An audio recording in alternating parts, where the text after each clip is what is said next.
আসসালামু আলাইকুম। একটা ডানা কাটা পাখি যার সামনে সবুজ মাঠ থাকে, উপরে নীল আকাশ থাকে, কিন্তু সে ছটফট করে উঠতে পারে না। কেন জানেন? তার পাখাটা বাঁধা থাকে। প্রচন্ড মনোবল থাকা সত্ত্বেও যে পাখা মেলে উঠতে পারে না। যার পাখা দুটো স্থবির হয়ে থাকে শুধু একটু সাহায্যের হাত বাড়ানোর জন্য। পাখিটার একটু সাহায্যের প্রয়োজন, পাখিটার একটু সহানুভূতির প্রয়োজন। আজকে এখানে অনেক এরকম ডানা কাটা পাখি আমরা রয়েছি, যাদের পাখাগুলো কাটা।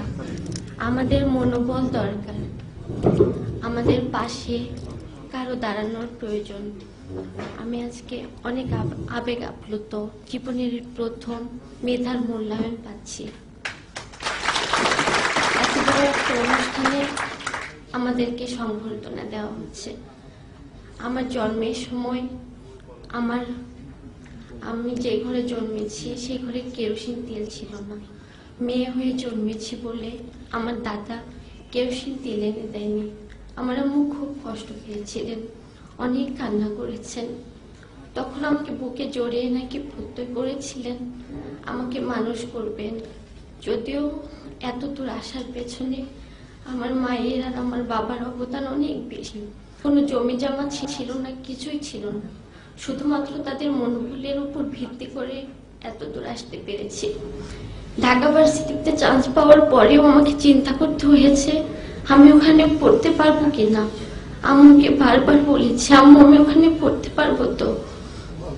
আরেকবার চিন্তা করেছি যে রংপুর ইউনিভার্সিটিতে ভর্তি হবো কিনা। অনেক স্বপ্ন, ঢাকা ভার্সিটিতে ভর্তি হবো। আমি যে এখানে পড়তে আসবো, ভাড়াটা পর্যন্ত জোগাড় করা। রাত্রে চিন্তা করতাম যে আমি ভাইবা দিতে যাই পারবো তো। একটা জিনিস আপনারা চিন্তা করতে পারেন স্যার, একটা স্টুডেন্ট যে গোল্ডেন প্লাস পেয়েছে, আরেকটি স্টুডেন্টও গোল্ডেন প্লাস পেয়েছে। একজনের টেবিলে তার মা দুধের গ্লাস হাতে নিয়ে দাঁড়িয়ে থাকে, আর আরেকজনকে টেবিলে বসে চিন্তা করতে হয় সে পরদিন সকালে কি খাবে, কি খেয়ে সে কলেজে যাবে, কি খেয়ে সে স্কুলে। একটা বাচ্চা আমি ঢাকায় এসে দেখেছি আমার এক আত্মীয়র বাসায়, তার মা তার পিছনে সারাদিন খাবারের বাটি নিয়ে দৌড়াদৌড়ি করে। আর আমার পাশের বাড়ি আমি দেখেছি, আমি লালমনিরহাট জেলা থেকে এসেছি, যেখানে 5 ডিগ্রি 6 ডিগ্রি সেলসিয়াস থাকে।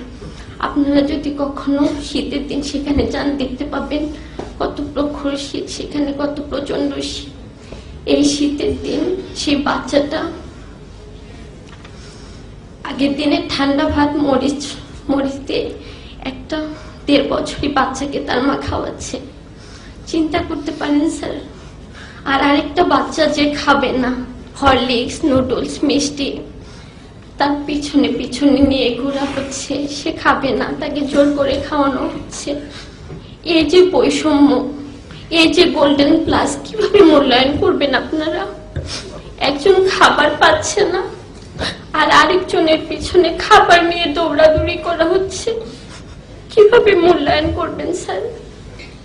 এই যে সার্টিফিকেট, আমরা যে এত দূর আসতে পেরেছি, কিভাবে আসছি, কারা আমাদেরকে সাপোর্ট দিচ্ছে? মাথায় হাত বুলানোর মতো কেউ নেই।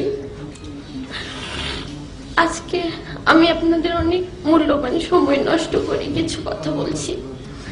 দুঃখ মিয়া নজরুল হয়েছিলেন সত্যিই স্যার, কিন্তু স্যার তার দুঃখ মিয়া কখন পুষ্পমাল্য পেয়েছেন জানেন? যখন সে নির্বাক হয়ে গেল।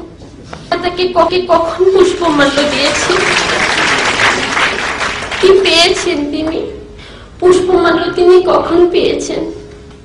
তার যখন পুষ্পমাল্য পেলে তার ভালো লাগতো, তার অনুভূতি সে জানাতে পারত, তখন আমরা তাকে কারাগারে রেখেছি, তখন তিনি কারাবাস পেয়েছেন। আর আমরা যখন তাকে পুষ্পমাল্য দিয়েছি তখন তিনি স্থবির হয়ে গেছেন। তখন আর তিনি কিছু বলতে পারেননি, কিছু পেয়ে যাননি, কিছুই চিকিৎসা কোনো কিছুই তিনি পাননি। সেই দুঃখ মিয়া, সেই কাজী নজরুল ইসলাম, আমরা কাজী নজরুল ইসলামের মতো হতে চাই স্যার, কিন্তু দুঃখ মিয়ার মতো কষ্ট পেতে চাই না। পুষ্পমাল্য আমরা নির্বাক হয়ে পেতে চাই না। আপনারা আমাদেরকে পুষ্পটা পেলে আমরা আমাদের অনুভূতি এরকম মনে জানাতে পারবো, এরকম এক ফোঁটা অশ্রু ফেলতে পারবো সবাই মিলে। তখন আপনারা আমাদের পুষ্পমাল্যটা দিয়েন।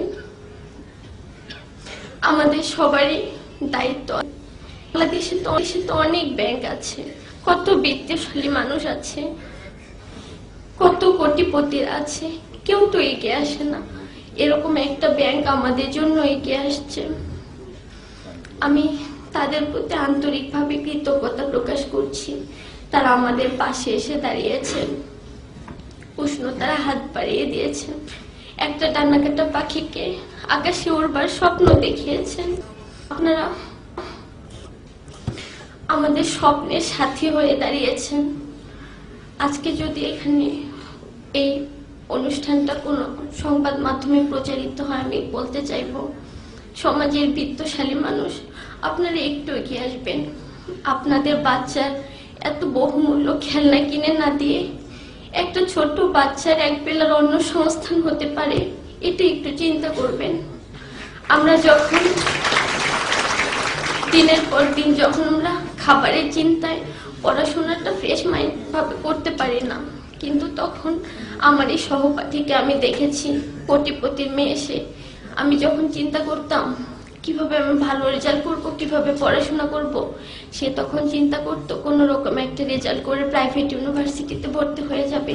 কিন্তু আমি চিন্তা করতাম যে আদৌ আমি ইউনিভার্সিটি পর্যন্ত যাইতে পারবো কিনা, আমার ইউনিভার্সিটি পর্যন্ত যাওয়ার সক্ষমতা থাকবে কিনা। কিন্তু সে চিন্তা করতো প্রাইভেট ইউনিভার্সিটিতে ভর্তি হওয়ার। এই যে বৈষম্যটা, এই যে তফাৎটা, আমরা বের হয়ে কি দেখব, কি পাবো আমরা, আমাদেরকে কে স্বপ্ন দেখাবে? আমি আবারও ইসলামী ব্যাংক কর্তৃপক্ষকে আন্তরিকভাবে ধন্যবাদ জানাচ্ছি তাদের এই মহৎ উদ্যোগের জন্য। স্যার, আমি দুঃখিত, আপনাদের অনেক মূল্যবান সময় নষ্ট করছি। ধন্যবাদ সবাইকে। আসসালামু আলাইকুম। Such rare talents like Afroza are scattered far and wide of this country. If we can extend a helping hand to them, of course they will contribute to the development of the country as well as to the Muslim Ummah.